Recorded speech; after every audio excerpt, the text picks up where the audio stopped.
Hi there, folks, and welcome to another episode of Talking Faith, where Johnny and I just take a wee bit of time in the week to sit down and have a little thought, a little reflection over something that's been on our minds and on our hearts. We've been working our way through some of the Beatitudes over these last few weeks, from Matthew chapter 5, just exploring these wonderful, wise tidbits that Jesus gives us.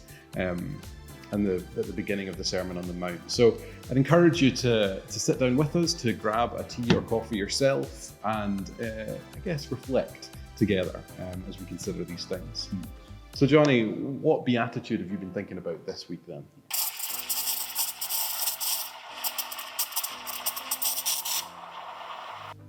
So this week the beatitude that's been on my mind is, "Blessed are those that are merciful, for they will be shown mercy." And I'm not going to lie, it's kind of challenging. When I read that verse, I think it's very challenging because we all like to receive mercy. Whenever somebody realizes we're in the wrong and we've wronged them in some way, and then they're gracious and forgives us, that's actually a really important moment, and actually it's really helpful. But sometimes when somebody's done something against us, it's so easy to hold a bit of a grudge. It's so easy to hold on to that mentality of, oh no, but they did something wrong. And it's kind of difficult to show mercy. And I think there's a situation that kind of happened in my life that kind of helped me to realise the importance of showing mercy to other people, because the impact it can have on them, and also the impact it kind of has on your relationship as well. I was in college a number of years ago, just before I joined here, and during my first year at college, I was kind of a bit of an arrogant student, if I'm being perfectly honest. You know, I thought I was amazing in some areas when maybe I kind of wasn't, to be perfectly honest. And I was quite judgmental towards some of the guest teachers that came into our college. Whenever there was like a little mistake, they aren't used to teaching every single day, and maybe we'd pick up on it and maybe complain to some of the other students about it. It's kind of a rude thing to do, to be perfectly honest, and I kind of regret those actions. But I remember towards the end of the first year, I kind of went through a little bit of a period of turmoil. It was a difficult time in my life, and I realised I wasn't going to be able to hand in an essay that was due.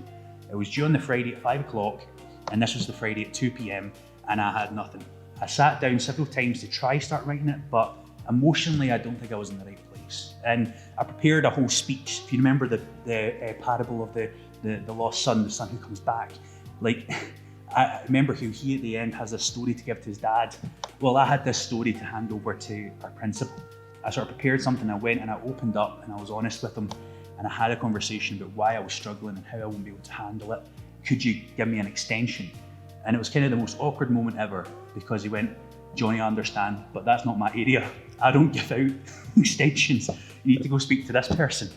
Oh, it was so embarrassing. And I was just like, "Can you just pay for that?" One person a speech and give it to someone else now. So I then had to go next door and speak to the academic dean. And he was just like, "Johnny, I understand. You went through this difficult time. No worries. I'll give you an extension through to Monday. Work over the weekend hard on it. Take some time to reflect on your prayer life as well during this hard time. It'll be okay, and we'll talk on Monday about it." And that was a really great sign of the college, and in particular, that person showing me mercy.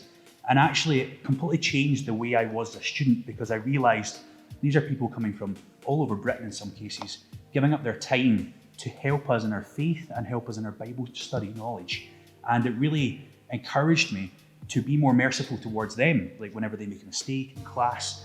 And actually, that notion of mercy kind of became a bit of a cycle where they forgave me for something, I would forgive them for something. But to be perfectly honest, I don't really think that they did much to warrant me being angry in some of these cases. But it was an interesting moment where mercy kind of seemed to flow and continue between us. And it was a good growth between two different places, the college and me as a student. And I found that very important, because it realises that actually this thing grows between people, this notion of mercy. Yeah, I mean, it shows, I guess, the importance and the value of mercy and how transformative that can be. And I guess as well, that transformative thought of not just on us, but on other people, a bit like Jesus in the Lord's Prayer, where he talks about forgiving our sins as we have been forgiven. There's this a reminder of what God has done for you and kind of doing it to others. Anything else scripturally that kind of stands out to you with the idea of mercy? It's obviously quite a big theme, but anything particular that you pick out with that? Yeah, I think there's a number of places we could go to. For example, the Lord's Prayer, as you said, is a good place that we can go.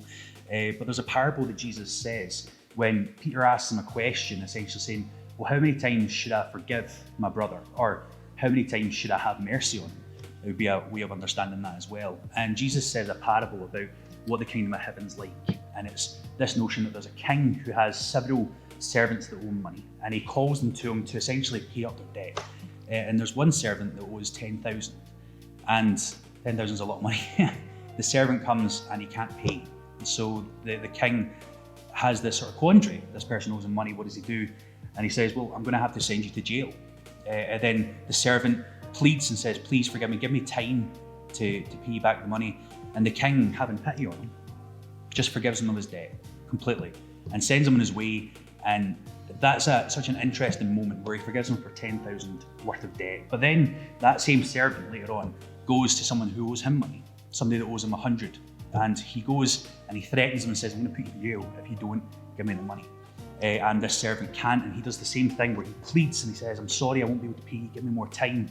And he just goes, no, I'm going to put you in jail.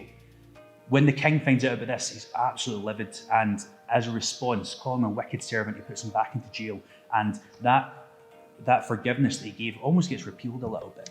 It's an interesting story. It's a parable that challenges us in the notion of forgiveness and the notion of being merciful to other people. And what I draw from that, and what I draw from the notion in the Lord's Prayer as well as from what's been said in the Beatitudes, is this concept that we forgive because we were forgiven so much.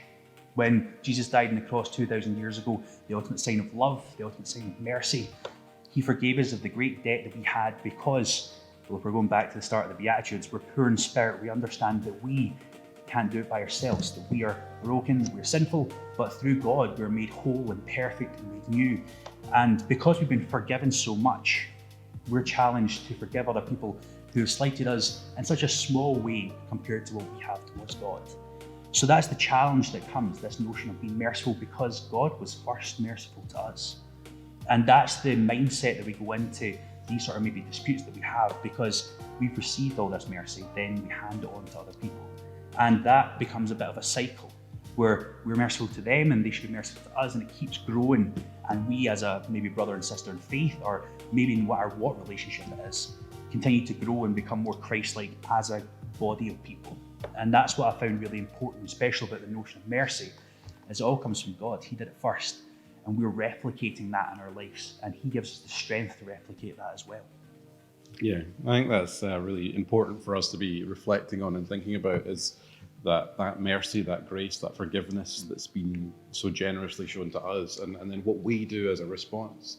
We have an opportunity, as you say, to continue the cycle, which is one of freedom and forgiveness, or one of unforgiveness and cramping down on, which often just causes more pain, not just for the people that we don't forgive, but for ourselves as well. But thank you for listening. Thank you for sharing, Johnny. And we will catch you again next week for some more Talking Faith. Cheers.